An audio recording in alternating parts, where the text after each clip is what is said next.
Bonjour mesdames, bonjour mesdemoiselles, bonjour messieurs, auditrices et auditeurs de la VDC, bonjour. Voici la lecture de la revue de presse de la V2 Congo de ce mardi 10 avril 2018 au micro John Kayembe depuis New York City. Au menu de la revue de presse d'aujourd'hui. 1. Coup de théâtre à la Cour constitutionnelle, 2 juges démissionnent. 2. En RDC, ANER et le parquet mélangent de pinceaux dans l'affaire dite de mercenaires contre Moïse Katumbi. 3. Conférence humanitaire sur la RDC à Genève. 4.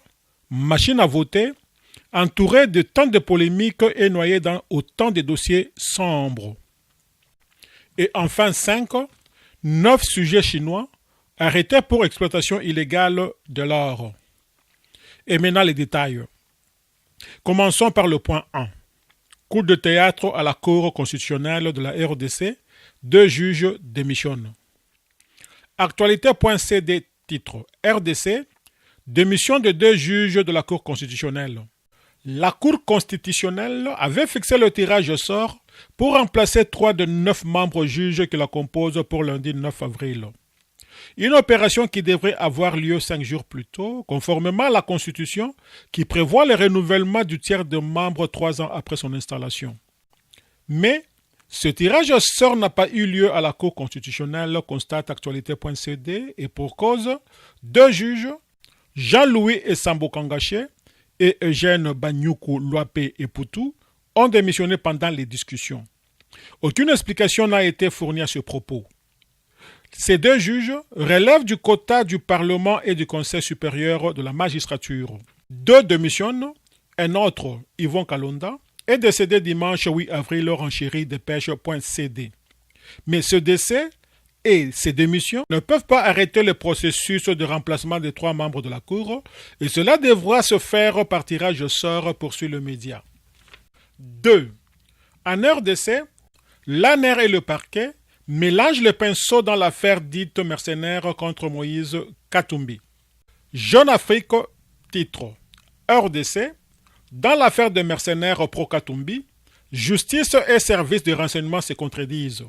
La présence de mercenaires autour de l'opposant Moïse Katumbi remonterait à partir de novembre 2015 selon un rapport confidentiel de l'Agence nationale de renseignement, ANER en sigle. Le parquet, lui, situe les faits une année plus tôt.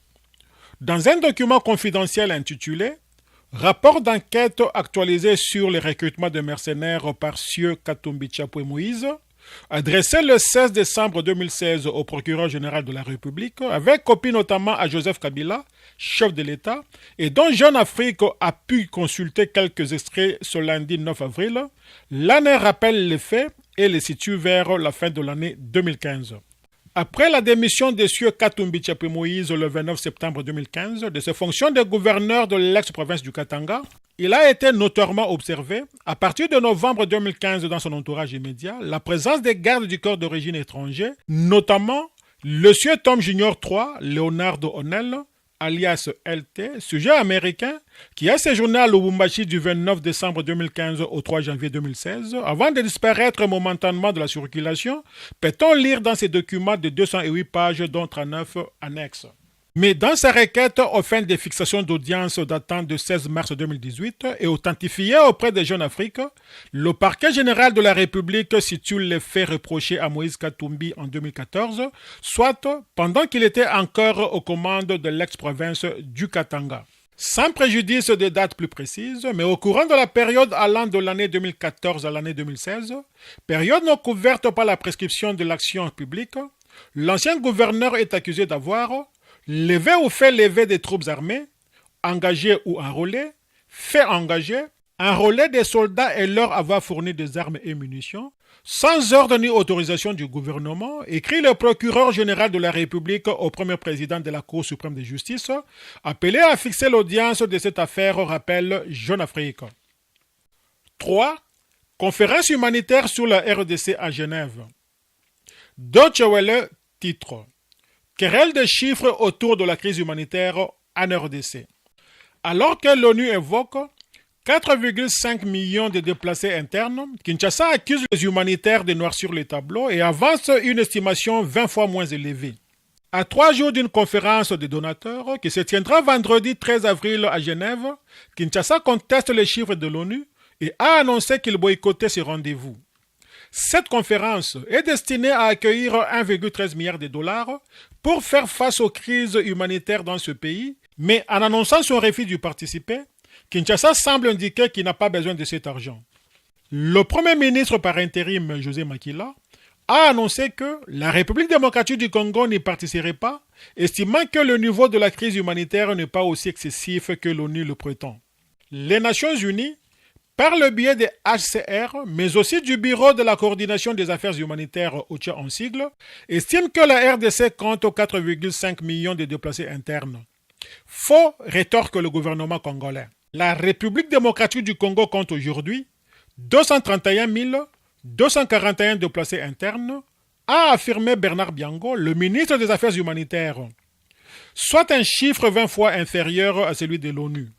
Dans un document consacré à la RDC, le Bureau de coordination des affaires humanitaires affirme qu'en 2017, plus de 2,2 millions de personnes ont été contraintes de fuir leur foyer, portant le nombre total de déplacés internes à 4,5 millions en décembre 2017, un chiffre record pour le continent africain. Par ailleurs, les besoins humanitaires ont plus que doublé en RDC. Les personnes dans le besoin sont passées de 7,3 millions pour 2017 à 13,1 millions pour 2018, ajoute le Bureau de la coordination des affaires humanitaires. 4. Machine à voter, entourée de tant de polémiques et noyée dans autant de dossiers sombres. La cité africaine titre « Suspicion légitime ».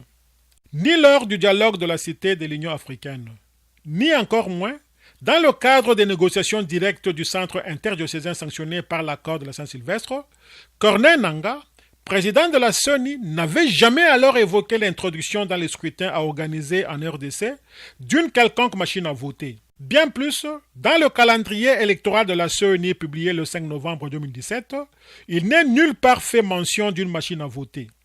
Il y a plutôt bien question d'un vote avec bulletin papier, pour lequel les préparatifs techniques de l'impression sont programmés du 20 septembre au 6 octobre 2018. L'impression, le conditionnement et la livraison au 15 aube du 7 octobre au 15 novembre 2018 et le déploiement vers les sites de formation du 16 novembre au 5 décembre 2018. C'est seulement en décembre dernier que Corneille Nangaa s'improvise avec cette machine à voter, dont il fait aujourd'hui la condition sine qua non de la tenue de scrutin du 21 décembre 2018.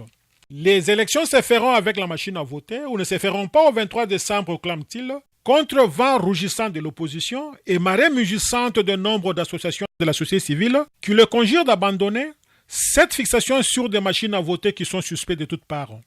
Selon toute logique, entourées de tant de polémiques et noyées dans autant de dossiers sombres, ces machines à voter, et aussi ceux qui les défendent avec tant de véhémence, devraient pouvoir être frappés de suspicions légitimes et déclarés impropres à arbitrer les élections présidentielles, législatives et provinciales du 23 décembre prochain en RDC, fait remarquer le portail. Enfin, 5. 9 sujets chinois arrêtés pour exploitation illégale de l'or. France Info titre RDC, nouvelle vague d'arrestation des trafiquants chinois dans les mines d'or. Ils sont au nombre de 9 Chinois entre les mains de la police congolaise depuis le 7 avril 2018. Arrêtés à Mambasa dans la province de l'Ituri, sur ordre du ministre provincial de Mines, ils sont accusés d'exploiter illégalement de l'or dans 2 sites miniers depuis plusieurs années. Il aurait fallu que le ministre provincial de Mines se rende sur les lieux à la tête d'une délégation de lutte contre la fraude minière. Les Chinois mis aux arrêts étaient très connus dans la région de Mambasa. Ils exploitent de l'or depuis 2011 dans des carrières minières au vu au sud de tous, sans disposer d'aucune autorisation leur permettant de mener cette activité. Dans ces provinces de l'Est de la RDC, l'ONG Global Witness avait dénoncé en 2016 les agissements d'une entreprise chinoise qui n'a pas hésité à offrir des armes et de l'argent à des groupes armés pour s'assurer l'accès à l'or dans les territoires de Chabunda au sud Kivu. Rien qu'en l'espace d'un an, de l'or d'une valeur de 17 millions de dollars produit par l'entreprise chinoise Kun Hun Mining s'est volatilisé, ayant probablement quitté le Congo en contrebande pour gagner les chaînes d'approvisionnement internationales, avait relevé Global Witness. L'annonce de l'arrestation de 9 trafiquants d'or chinois dans la province de l'Ituri a été saluée par la société civile de Mombasa. Elle rappelle cependant que ce n'est pas la première fois que de telles arrestations sont effectuées et que le président n'ont donné aucun résultat, rappelle France Info. Fidèles auditrices et auditeurs de la VDC, merci pour votre aimable attention. C'était votre humble serviteur Don Kayembe depuis New York City pour le compte de la radio-télévision en ligne, La Voix de la démocratie congolaise Panorama d'Afrique. À demain.